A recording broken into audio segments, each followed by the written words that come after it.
Look at a map of the world as it exists today. You'll notice a large number of colors. Every nation here in today's world, pretty much all of them are independent nations. And each one has its flag. And of course that was the desired effect at the beginning of history, that each nation would try to become independent. There is only one problem with that. An independent nation can do anything it wants to do. And this was shown by Germany in World War I and World War II, and by a number of other nations also that decided they wanted to attack their neighbors for whatever reason. So therefore, the idea of independent nations, while it was very desirable in the past, it's not as desirable in the future. Now we're going to look at a map of the united world. You see there is no color in any of the nations. And why is that? Because in the united world, every nation is a member nation. And they are going to follow the law of an ideal democracy, and there's going to be all of the united world's regulations are going to be followed. There's going to be no war is allowed, no violence, no military weapons are permitted anywhere. So we have a totally peaceful world with the united world. And this is what we're looking for. Obviously, these nations have given up what you would call their independence, but they are now they are dependent on the united world to preserve world peace.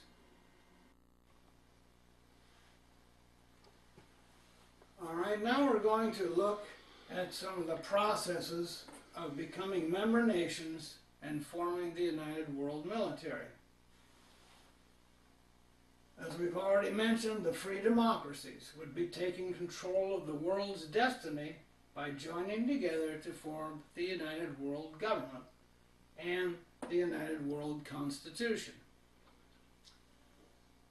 Every nation in the world would be required to become a member nation in the United World within 6 months. A nation becomes a member nation by agreeing to first abide by the United World Constitution, abide by the Code of World Laws, and very importantly, adopt the ideal democracy constitution as its own. Then every member nation will have identical ideal democracy constitutions instead of the varying ones they had before.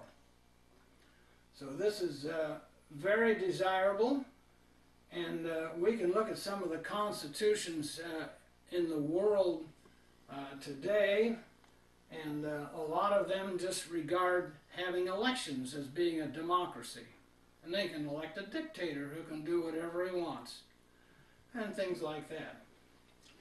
Now, the founding nations, which would be over 100 free democracies, will quickly become member nations and demonstrate the benefits of the united world to the rest of the world, forming the United World military to enforce the United World Constitution. Now this process is something that would automatically take place. When the founding nations become member nations, they will turn over all of their military forces and weapons of war, including nuclear, to the United World.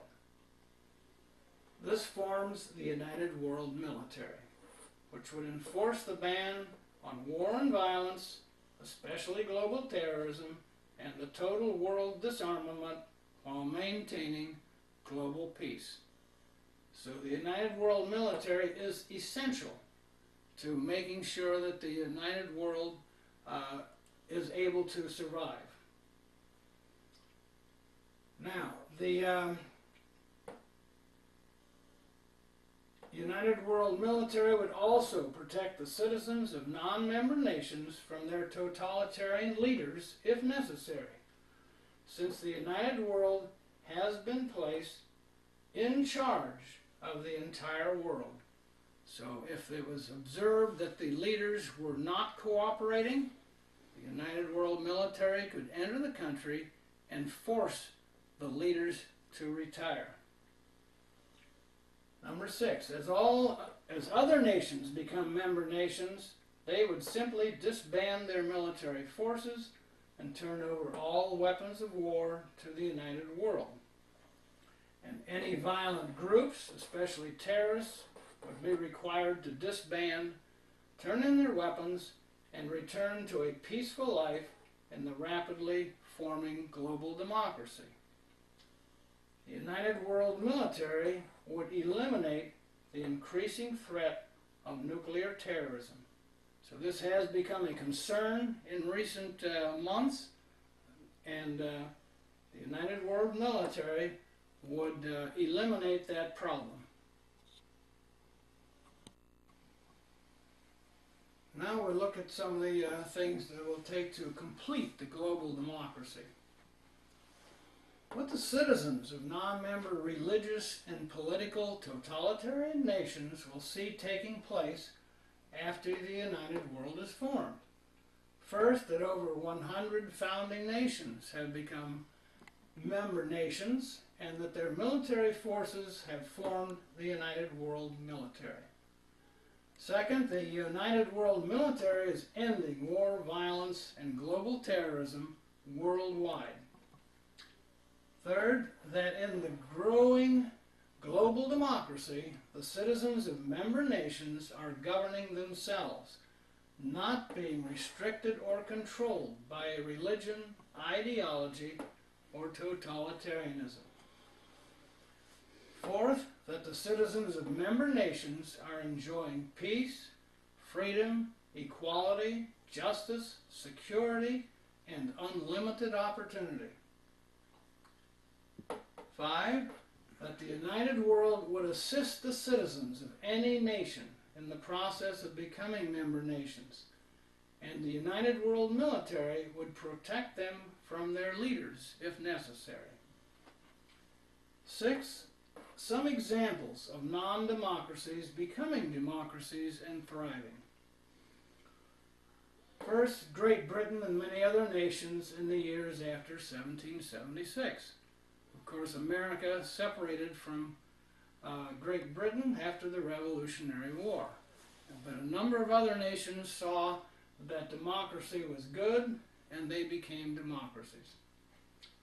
Second, Germany and Japan after World War II were required to become democracies. And this is a good example for any totalitarian nation, because before the wars were over, Germany and Japan were both totalitarian nations. After they were required to become democracies, they became thriving nations, and the people adjusted to democracies very well. Turkey in the mid-1920s is an example for all Islamic nations.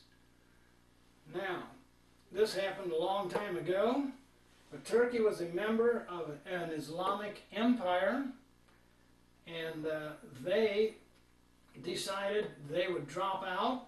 They abolished the Islamic rule.